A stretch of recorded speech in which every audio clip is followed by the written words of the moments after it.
안녕하세요. 사부의 TV입니다. 오늘의 사연 시작하겠습니다. 그 모든 시작은 작은 오빠가 결혼하면서 시작이 됐습니다. 작은 오빠가 결혼을 하면서 작은 새언니가 집안의 새로운 일원이 되었고 엄마로부터 많은 호응을 얻었지만 아빠는 작은 새언니를 마음에 들어 하지 않았습니다.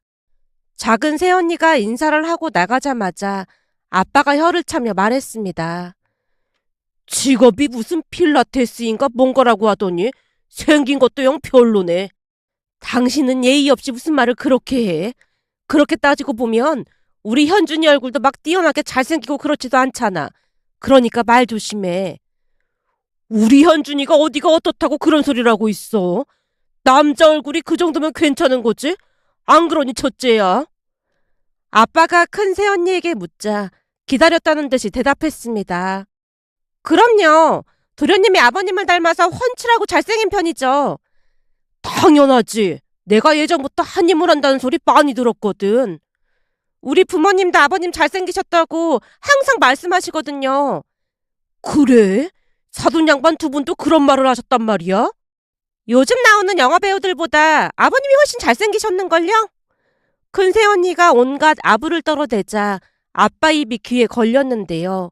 여우가 사람으로 둔갑한 게 아닌가 싶을 정도로 큰새언니는 아빠에게 여우짓을 했습니다. 하지만 큰새언니는 아빠에게만 여우짓을 했고 다른 가족들에게는 쌀쌀맞기 그지없었습니다. 그도 그럴 수밖에 없었던 것이 아빠는 우리 집 권력 중심에 있는 실세였거든요. 그러다 보니 큰새언니는 아빠라는 실세를 등에 업고 기세를 부렸습니다. 무뚝뚝한 아빠도 큰새언니 앞에서는 순한 양이 되곤 했으니까요. 잠시 큰새언니 소개를 하자면 큰새언니는 명문대를 졸업하고 잘나가는 대기업에 다니고 있습니다. 아빠가 큰새언니를 더욱 마음에 들어했던 이유가 있었는데요. 아주 오래전 아빠는 큰새언니가 졸업한 그 대학에 합격을 했음에도 가족들의 만류로 인해 대학을 가지 못했다고 했습니다. 아무래도 집안 형편이 좋지 않다 보니 장남인 큰아버지만 대학을 보냈다네요. 아빠가 공부를 더 잘했음에도 지방대에 다니는 큰아버지 때문에 대학을 포기해야만 했던 것이죠. 그게 한으로 맺혔던 것인지 지금도 아빠는 그때의 일을 후회하곤 했어요. 내가 무슨 일이 있어도 대학은 갔어야 했어. 어떡하든 등록금만 구해서 갔으면 졸업은 했을 텐데 후회 막심이야. 내 친구는 여기저기 친척들한테 구걸하다시피 등록금 만들어서 입학을 했다는데 대학 다니면서 이런저런 아르바이트를 하면서 대학을 졸업했더라고. 나는 그때 명문대를 붙어놓고도 왜 그런 생각을 못했나 몰라. 아빠는 소주를 마실 때마다 항상 똑같은 후회의 말을 쏟아냈습니다. 그런 아빠는 두 오빠 중 한 사람이라도 명문대에 들어가 주길 간절히 바라셨지만 안타깝게도 그러질 못했습니다. 물론 오빠들이 서울에 있는 대학을 나온 건 맞지만 워낙 눈이 높았던 아빠의 눈높이를 맞추기에는 턱없이 부족했습니다. 그러던 와중에 큰새언니가 아빠가 합격했던 그 대학을 졸업했다고 하자 아빠 얼굴에 한바구음이 가득 차올랐는데요. 그 뒤 아빠는 큰새언니가 말하는 거면 대놓고 다 들어줬습니다. 그 바람에 큰새언니는 아빠 비위나 슬슬 맞추면서 편안한 나날을 보냈어요.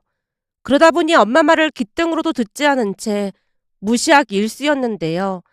아빠가 대놓고 엄마를 무시하자 큰새언니도 아빠를 따라 무시하기 시작했어요.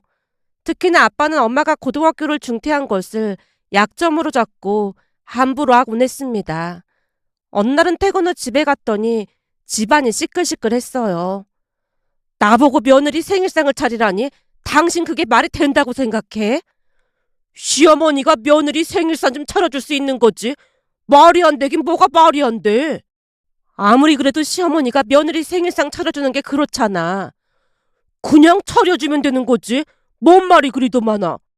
당신이 이렇게 말귀를 못 알아들으니까 중졸이라서 그렇다는 소리를 듣는 거 아니겠어? 말을 하려면 합당한 이유를 가지고 정확하게 얘기하라고 내가 몇 번이나 말했잖아. 그 상황에 학벌 이야기를 꺼내는 아빠가 어찌나 비겁해 보이던지 저도 모르게 끼어들고 말았습니다. 아빠, 엄마한테 그런 말 하지 말라고 했잖아. 비겁하게 뭐 하는 거야? 내가 뭘 잘못했다고 이 난리야? 네 엄마가 중졸인 거 세상이 다 아는데 뭐가 문제야?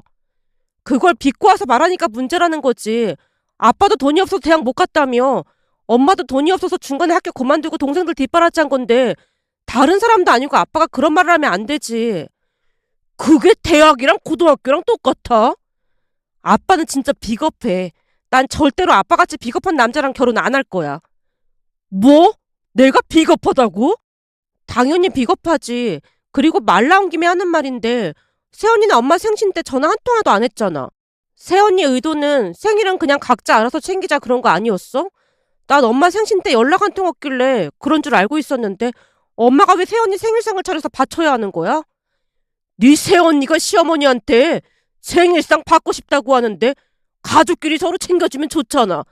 뭘 그렇게 까칠하게 굴고 있어? 까칠하게 굴긴 누가 까칠하게 굴었는데 우리 집에서 아빠랑 새언니가 제일 까칠하거든? 새언니 생일상 차려주려면 아빠가 알아서 차려줘. 그날 엄마랑 나는 나가 있을 거니까. 한 번은 짚고 넘어가야겠다는 작정으로 아빠를 몰아붙였는데요. 사실 예전에는 잘 몰랐지만 머리가 굵어지면서부터 아빠의 행동이 크게 잘못됐다고 생각하고 있었거든요. 더군다나 엄마는 마음이 여린 분으로 아빠에게 말대꾸도 제대로 못한 채 평생을 아빠가 시키는 대로 하면서 살아오셨습니다. 그러다가 속이 상하면 홀로 눈물을 흘리는 모습을 많이 봤었던지라 어느 날부터는 저라도 엄마를 지켜야겠다는 다짐을 했어요. 평생을 아빠에게 요즘 흔히 말하는 가스라이팅을 당한 엄마는 큰소리 한 번을 못 낸 채 참고만 살았으니까요. 그런데 그날은 엄마도 더 이상 못 참겠다는 생각을 했던 것인지 대놓고 큰새언니 생일상을 못 차리겠다고 했고 저까지 몰아붙이자 아빠가 슬금슬금 자리를 피해서 밖으로 나갔습니다. 아빠가 나가자마자 엄마를 향해 말했어요. 평소 같았으면 그냥 차려준다고 했을 거면서 오늘은 엄마가 웬일이래? 그까짓 거 웬만하면 차려줘도 되긴 하는데 네 새언니가 하는 짓이 하도 얄미워서 진짜 차려주기 싫더라고. 아주 잘했어. 앞으로도 불합리하다고 생각하면 오늘처럼 싫다고 확실하게 말해야 해. 근데 오늘은 네가 방패막이가 되어줘서 그냥 넘어간 거지. 아마도 생일상을 차려줄 때까지 달달 볶아댈 거다. 네 아빠는 자기보다 학벌이 안 좋은 사람한테는 무조건 하대하잖니. 근데 우리 집안에서는 네 아빠보다 학벌이 안 좋은 건 나밖에 없으니까 저러는 거야. 네 말대로 비겁해도 보통 비겁한 게 아니야. 그날따라 많이 속상하다는 듯이 엄마가 말했는데요. 엄마 말처럼 그 뒤에도 아빠가 계속해서 큰새언니 생일상을 차려주라고 했고 엄마는 절대 싫다며 확실한 거절 의사를 밝혔습니다. 그렇게 며칠 동안 부모님 말다툼이 이어졌지만 엄마가 완강하게 나가자 아빠도 지친 모양으로 큰언니 생일날 외식을 하기로 했다는데요. 큰언니 생일날 당일 아침밥을 먹자마자 엄마가 다시 말했습니다. 난 오늘 그 외식 자리에 안 갈 거니까 당신 애들 데리고 다녀와. 뭐? 우리 맏며느리 생일인데 안 간다는 게 말이나 되는 소리야? 어차피 내가 가도 며느리는 반기지도 않을 텐데 거길 뭐하러 가? 반기지도 않다니. 당신이랑 며느리는 내가 고등학교 중퇴인 거 창피하게 생각하잖아. 그러니 밥맛 떨어지게 중졸인 나랑 같이 밥 먹고 싶겠어? 그냥 당신만 참석해서 마음 맞는 사람끼리 즐겁게 생일 파티해. 나 같은 중졸이 참석을 해봐야 분위기만 깨지 무슨 축하가 되겠어. 그렇네. 그럼 나도 참석 안 할게. 저도 나서서 엄마 편을 들자 아빠가 다시 버럭했습니다. 넌 또 왜 안 간다는 거야? 새언니가 나도 마음에 안 들어하는 것 같더라고. 넌 서울대를 나왔는데 새언니가 널 왜 마음에 안 들어해? 그러게 말이야. 새언니가 참 이상한 게 자기보다 학벌 안 좋은 사람도 싫어하고 자기보다 학벌 좋은 사람도 싫어하는 것 같더라고. 나도 영 마음에 안 들어하는 것 같던데 참석할 필요 없잖아. 제 말에 아빠 얼굴이 순식간에 일그러졌지만 아빠는 저를 다그치거나 그러지 못했습니다. 그 이유는 제가 우리나라 최고의 대학인 서울대를 나왔다는 이유였어요. 오빠들과는 다르게 저는 공부를 잘했고 한 번에 서울대에 합격을 했으니까요. 아들이 아닌 딸이 서울대에 들어가서 아빠가 많이 아쉬워하긴 했지만 그래도 자식 중 한 명이라도 소원을 이뤄줬다고 생각했던 것인지 적어도 아빠는 제게는 함부로 하지 않았습니다. 그날도 역시나 제 말에 별다른 반박을 하지 못했고 아빠와 작은 오빠만 약속 장소로 나갔어요. 그리고 엄마랑 저는 외식을 하면서 즐거운 시간을 보냈고요. 그런데 잠시 후 집에 들어갔더니 큰 새언니가 와 있는 게 아니겠어요. 아마도 식사를 하고 다 같이 집으로 왔던 모양으로 집에서 케이크에 와인을 마시고 있었습니다. 우리가 들어가자마자 큰 새언니가 비꼬듯 말했어요. 두 분이 즐거운 시간을 보냈나 보네요. 그냥 밥 한 끼 먹고 왔어요. 근데 어머님이랑 아가씨는 제 생일인데 축하한다는 말 한마디가 없네요. 학교 다닐 때 배우길 가는 말이 고와야 오는 말이 곱다고 해서요. 배운 대로 한 것뿐인데 뭐가 잘못됐을까요? 지금 무슨 뜻으로 한 말이에요? 언니도 명문대를 나왔으면서 그 말 뜻 이해 못하는 거예요? 언니도 엄마 생신날 축하한다는 말 한마디도 안 했잖아요. 그러니까 제 말이 고울 수가 없겠죠. 제가 지지 않고 콕 집어 말을 하자 새언니 얼굴이 시뻘개져 있었는데요. 물론 저도 처음부터 그러진 않았습니다. 다만 시간이 지나면서 새언니의 말도 안 되는 행동을 지켜보고만 있을 수 없었던 것 뿐이었어요. 그렇게 엄마와 거실에서 따로 이런저런 대화를 나누고 있었는데요. 잠시 후 새언니 목에 걸린 목걸이를 보던 엄마가 소스라치게 놀란 채 물었습니다. 너 지금 그 목걸이 혹시 내 거 한 거니? 네? 아, 그게 아까 예쁘다고 하니까 아버님께서 주신 거예요. 근데 이게 어머님 거였어요? 큰 새언니가 아무것도 몰랐다는 듯이 시치미를 뗐고 엄마가 아빠에게 따져 물었습니다. 정말 당신이 준 거야? 며느리가 하도 예쁘다고 하니까 줬지. 그리고 당신은 잘 하고 다니지도 않잖아. 그러니까 집에다 묵혀둘 게 뭐가 있겠어. 그리고 당신이 하는 것보다 며느리가 하니까 목걸이가 훨씬 이쁘구만. 당신 지금 그걸 말이라고 해? 그 목걸이가 뭔지 몰라서 그러는 거야? 뭐긴 뭐야. 그냥 목걸이지. 그거 우리 엄마가 나한테 미안하다고 돌아가시기 전에 하나 사주신 거잖아. 그때 우리 엄마가 나한테 목걸이 줄 때 당신도 옆에 있었잖아. 근데 그걸 상의도 없이 어떻게 며느리를 줄 수가 있어? 엄마가 정색을 한 채 따져 묻자 아빠도 약간 당황한 모습이었는데요. 조금 전에도 말씀드렸다시피 엄마 성격이 워낙 순종적인 편이었기에 살면서 아빠 말에 말대꾸를 한 적이 거의 없었거든요.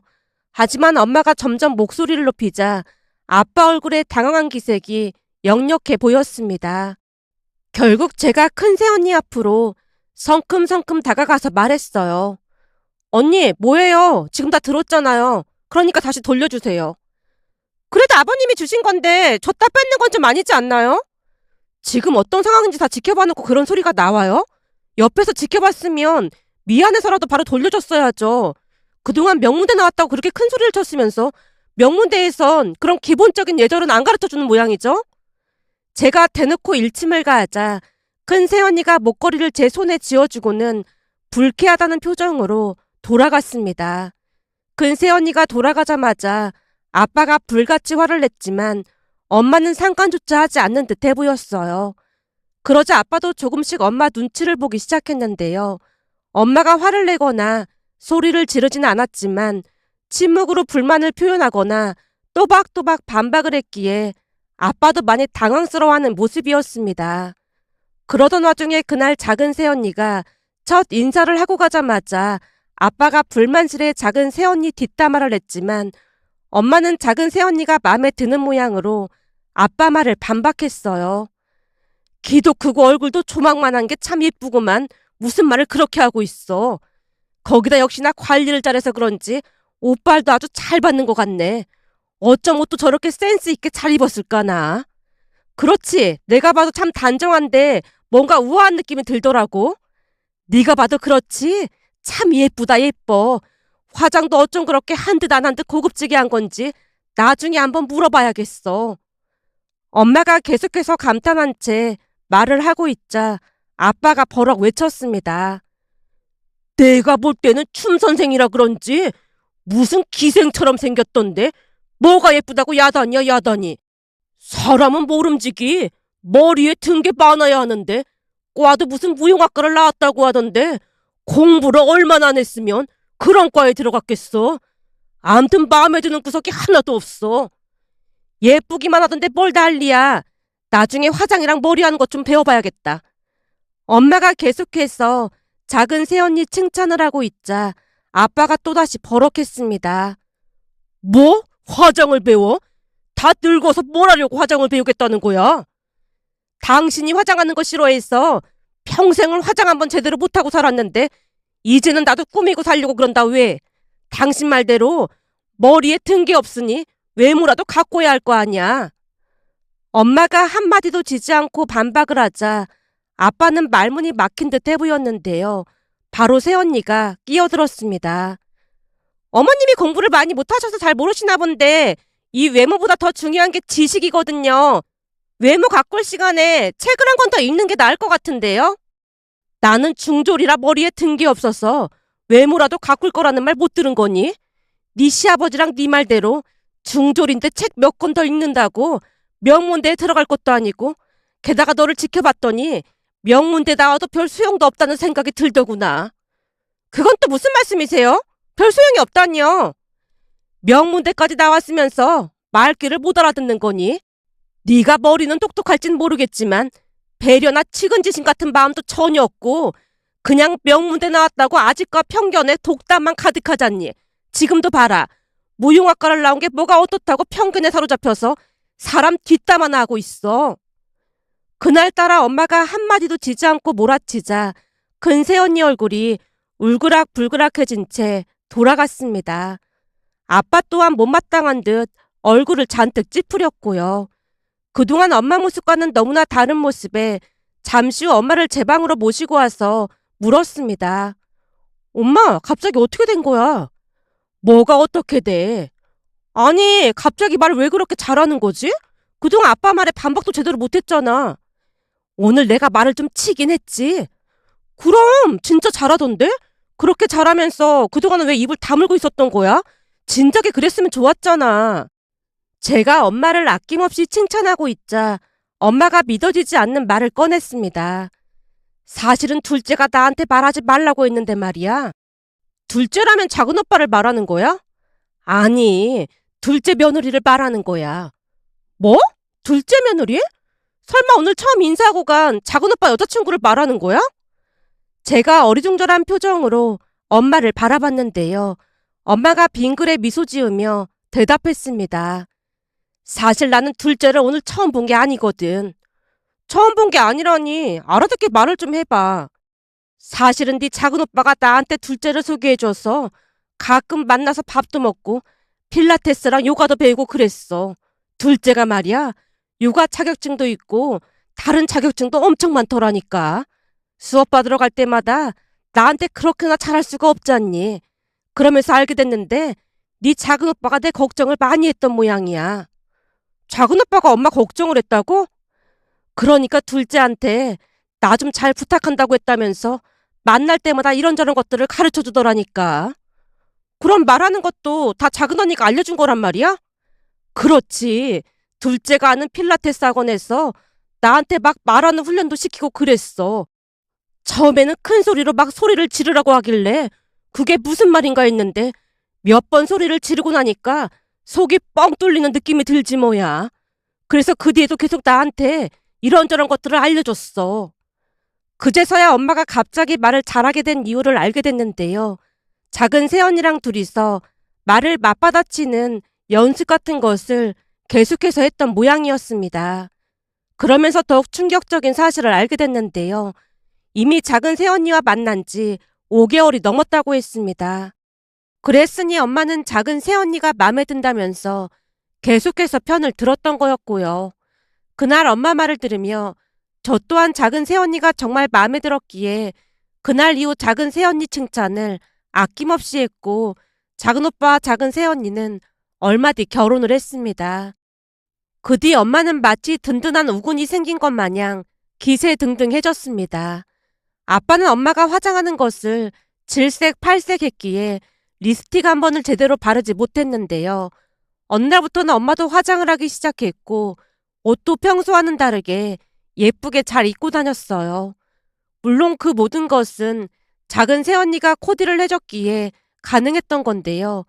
어느 날 제가 작은 새언니에게 돈을 보냈더니 작은 새언니에게서 전화가 왔습니다. 아가씨, 무슨 돈을 이렇게나 많이 보냈어요.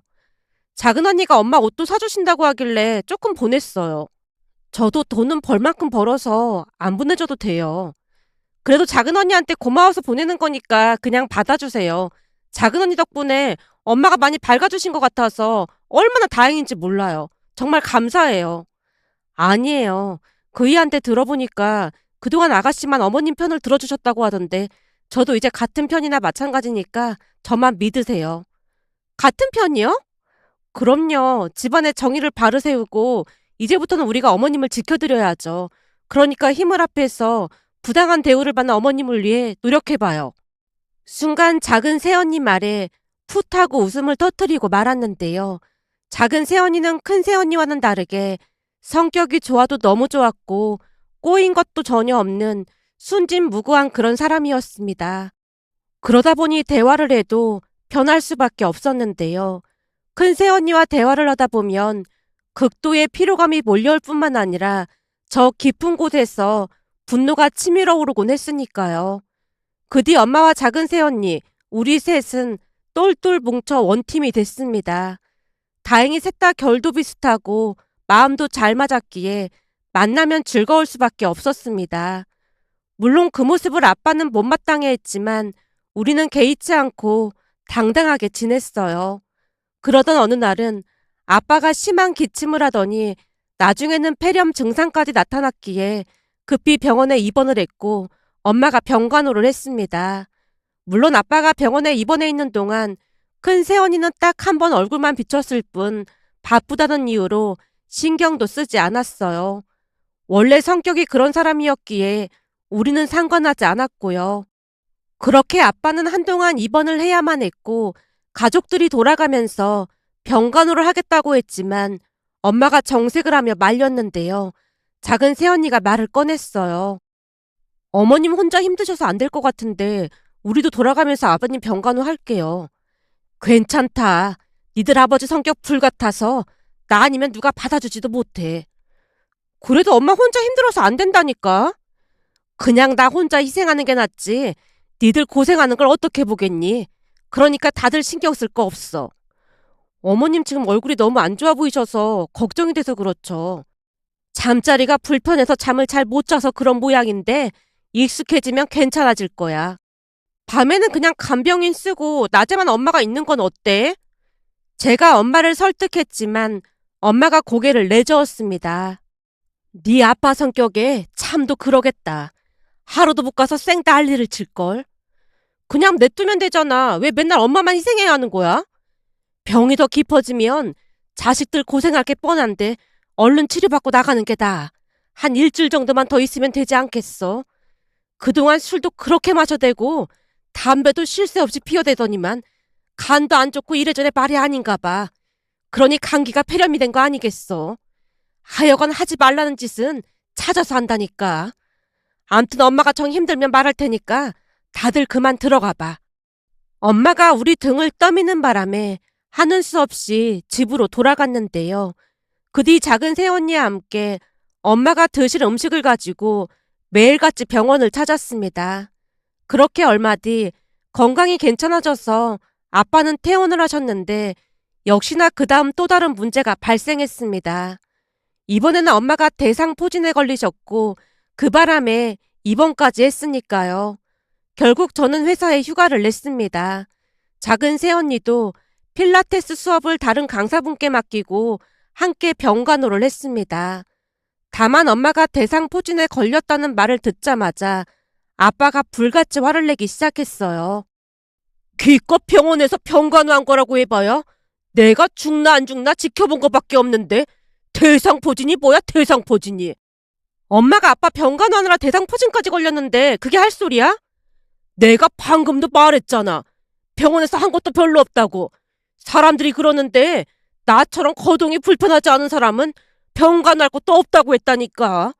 내내 편하게 있었으면서 그딴 게 왜 걸려? 이게 다 평생 일도 안 하고 집에서 살림만 하다 보니까 너무 편하게 살아서 그런 거라니까. 아빠의 이기적인 말을 듣던 순간 소름마저 돋았는데요. 당신 병간호를 해주고 난 뒤 대상포진에 걸린 아내에게 어떻게 그런 소리를 할 수 있는 것인지 이해가 되지 않았으니까요. 결국 제가 이를 악문 채 아빠에게 물었습니다. 그럼 엄마 병간호는 어떻게 할 생각이야? 어떡하긴 뭘 어떡해. 누군가 병간호 해야 하잖아. 중병도 아닌데 병간호 할 게 뭐가 있어. 그냥 침대에 누워서 TV나 보면서 주는 약이나 먹으면 되는 거지. 아빠 진짜 무서운 사람이다. 순간 제가 이성을 잃은 채 쏘아붙이고 말았는데요. 아빠가 소리쳤습니다. 너 지금 뭐라고 했어? 무서운 사람? 그동안 아빠처럼 이기적인 사람이랑 산 엄마가 너무 불쌍해. 그러니 대상포진 다 나으면 엄마도 엄마 인생 살라고 해야겠어. 넌 딸이 돼서 그게 아빠한테 할 소리야? 남이 아니고 딸이니까 이런 말 할 수 있는 거 아니겠어? 내가 화가 나서 그렇게 말하긴 했지만 지금껏 회사를 오래 비웠는데 또다시 네 엄마 병간호 때문에 쉰다는 말을 회사에 어떻게 하겠어? 그럼 진작에 그렇게 말을 했어야지. 가끔 아빠 말 들을 때마다 진짜 정남이가 떨어져. 다시 아빠에게 쏘아붙인 뒤 집을 나와버렸는데요. 날이 가면 갈수록 아빠 말투는 최악이 되어갔습니다. 그렇게 작은오빠 부부와 제가 엄마 병실을 지켰는데요. 물론 엄마는 괜찮다고 손을 내저었지만 대상포진이라는 게 고통이 어마어마하다고 했고 엄마가 밤새 끙끙 앓는 소리가 들리기도 했습니다. 그러는 동안 아빠는 회사가 바쁘다며 2번인가 찾아와서 간식거리를 가져다 주면서 생색이란 생색은 다 냈습니다. 내가 이런 거 절대 안 들고 다니는 거 당신도 알고 있지? 근데 큰맘 먹고 들고 온 거야. 라는 말을 하다가 돌아갔으니까요. 얼마 뒤 엄마는 퇴원을 했지만 살도 많이 빠지고 했기에 작은오빠 부부가 당분간 집에 들어와서 살겠다고 했어요. 어머님 건강 좋아지실 때까지만 여기서 지낼게요. 제가 건강식으로 식사 차려드려야 할 것 같아서요. 괜찮아. 이제는 많이 좋아졌다고 하는데 뭐하러 그래. 그동안 어머님이 잘해주셔서 저도 은혜 갚는 거니까 그냥 제가 하자는 대로 하세요. 작은 새언니의 설득에 엄마도 못 이기는 척 따랐는데요. 작은오빠 부부가 들어와서 살면서부터 아빠가 불만을 토로하기 시작했습니다. 우선 작은 새언니는 옷을 살 때마다 엄마 것까지 같이 사왔어요. 그러다 보니 그동안 우중충한 옷만 입던 엄마의 옷 스타일이 약간은 화려하게 변해갔고 아빠는 그걸 많이 못마땅해 했습니다. 그러던 어느 날은 무더운 여름이었음에도 불구하고 엄마가 긴팔에 긴 바지를 입고 있는 모습에 작은 새언니가 물었습니다. 어머님, 더운데 왜 긴팔에 긴 바지를 입고 계신 거예요?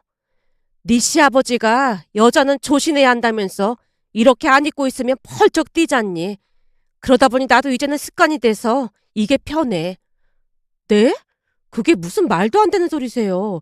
지금이 조선시대도 아니고 조신이라니요. 그리고 아버님은 반바지에 난닝구 입고 계시던데 왜 어머님한테만 그러세요? 네 말 듣고 보니 그렇긴 하네. 근데 이제는 이게 편해. 지금 많이 답답해 보이는데 편하시긴요. 우선 제 옷이라도 드릴게요. 괜찮아. 내가 네 옷을 어떻게 입어. 엄마가 펄쩍 뛰면서 손을 내저었지만 작은 새언니가 계속해서 설득을 하자 엄마가 억지로 입었는데요. 생각보다 옷이 참 잘 어울렸습니다. 뭐야, 엄청 잘 어울리는데? 진작에 이렇게 입고 있지 그랬어. 그래? 잘 어울려? 엄청 잘 어울려.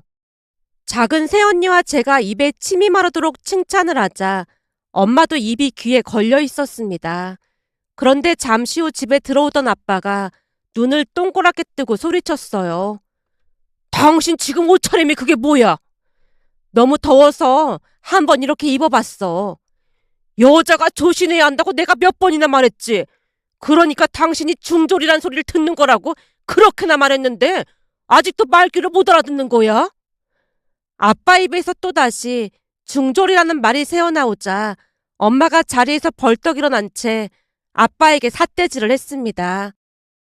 나도 고등학교를 2학년까지 다니고 그만둔 건데 그거랑 당신 고졸이랑 별반 다를 게 뭐가 있다고 유세야 유세가. 나는 그때 당시 명문대를 붙었으니 졸업한 거나 다름없다고 내가 몇 번이나 말했잖아. 개뿔 명문대는. 그래서 그때 명문대를 붙었다는 증거 있어? 증거 있냐고. 거기다 명문대 졸업장도 없으면서 그게 어떻게 졸업한 거나 마찬가지야. 당신 졸업이란 단어 뜻 몰라? 하긴 고졸이니 알 턱이 없지. 이제 보니 당신이 나보다 훨씬 더 무식한 사람이었구만. 뭐? 무식한 사람? 그래 무식하지. 무식해도 보통 무식한 게 아니지. 아버님, 어머님 말씀이 맞는 것 같아요. 졸업장도 없는데 그런 식으로 말씀하시고 다니면 그것도 사기죄에 해당될걸요? 뭐? 사기죄? 네, 그게 사기가 아니고 뭐겠어요. 니들 엄마 괜찮아졌는데 니들은 왜 집에 안 가고 여기서 지내는 거야? 얼른 니들 집에 가. 어머님이 아직도 힘들어하셔서 당분간 더 여기 있기로 했어요. 어머님이랑 할 일도 많고요. 작은 새언니가 표정 하나 바꾸지 않고 말을 하자 아빠가 씩씩거리며 안방으로 들어가서 짐을 챙기기 시작했고 잠시 후 집을 나가버리셨어요.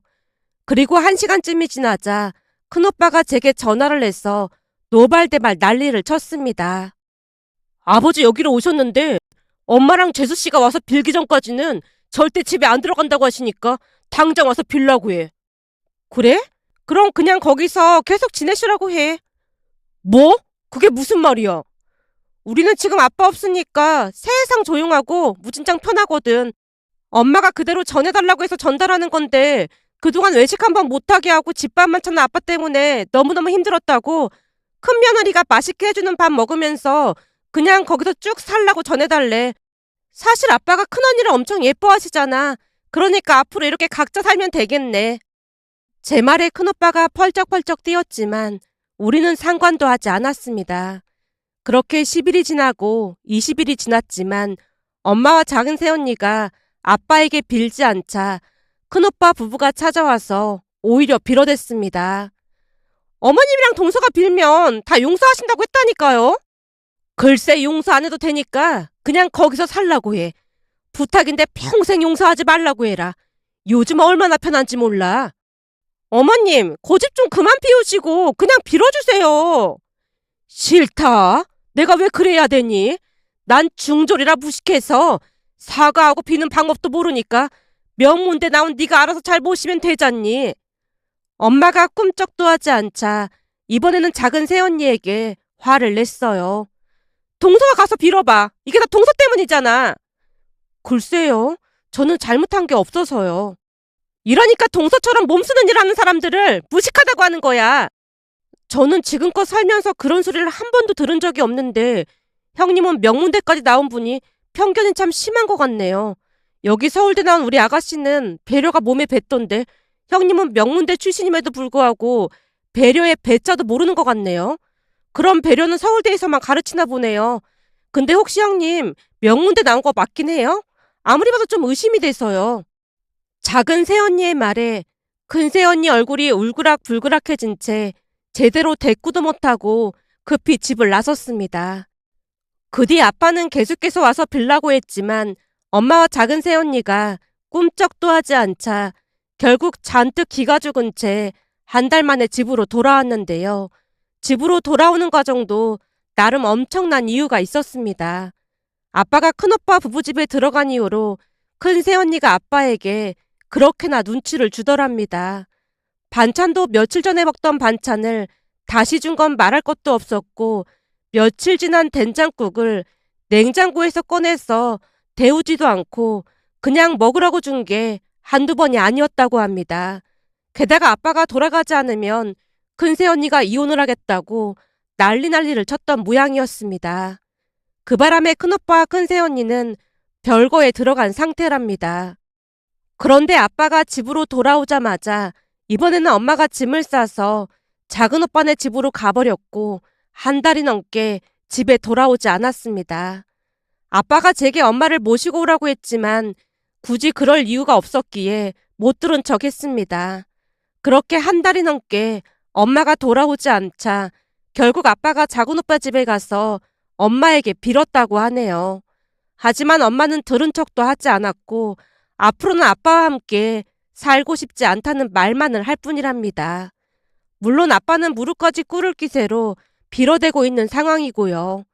며칠 전 퇴근해서 보니 아빠가 배달 음식을 시켜서 먹는 모습을 보면서 안타까운 마음보다는 평생을 가족을 위해 희생하며 살아온 아내에게 기본적인 예의라도 지켰더라면 엄마가 그토록 냉정하지는 않았을 텐데 라는 생각이 들었는데요.